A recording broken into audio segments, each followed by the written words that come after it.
Seth Gruber here, a pro-life speaker, and I wanted to join you here with Pastor Jack for a special invitation to a very special event. You know, I've long said that Jack Hibbs is the pastor that America needs but doesn't deserve, kind of like Batman.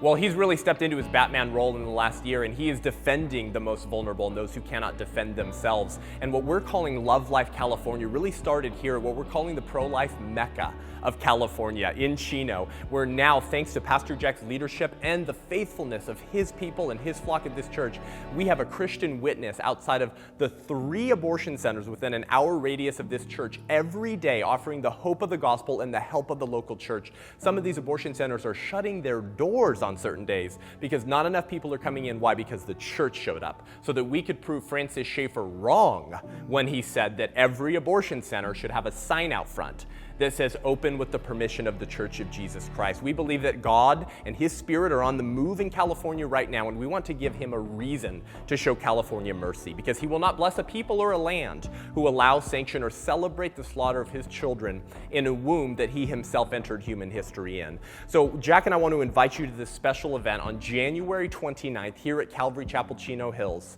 where Jack will also be preaching and sharing his heart for life. Well, I'll be joining others as well that have a passion to speak out and to defend. And I got to tell you, with all of the social issues that are being brought up today, isn't it interesting that in many ways in the public square, the issue of abortion is not being spoken of, and yet it's the number one thing that concerns the heart of God.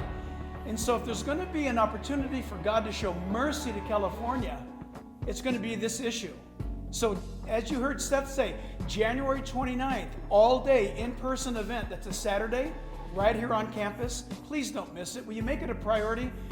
We are committed to putting a smile on the face of God when we turn from this, really the wholesale slaughter of the unborn. Pastors, Christian workers, this is the very issue that we must stand for, that we must unite with Love Life, who have been tremendous partners. And Seth, I got to tell you, a remarkable thing happened when you introduced us to Love Life, and it's this. I had no idea that there were people sitting in our congregation that were just waiting for the moment. Maybe they didn't even know, but they rose to the occasion, and now it is an ongoing full-time ministry that is growing by the hour, and we are delighted.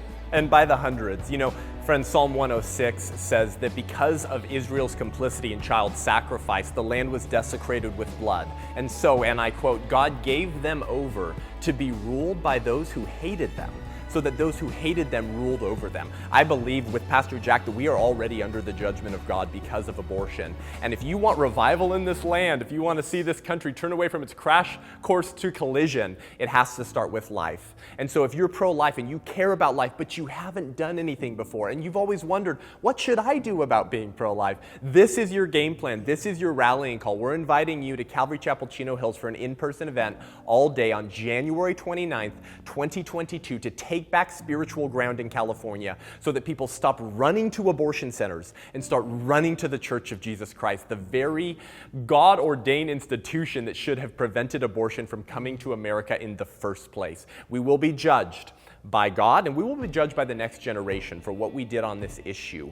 So may we echo the words of William Wilberforce, let it not be said of us that we were silent when they needed us. The silent screams of the preborn are deafening in this country, and the land is desecrated with their blood. It's time for us to stand up and fulfill the calling we always had, which was simply to love our unborn neighbors.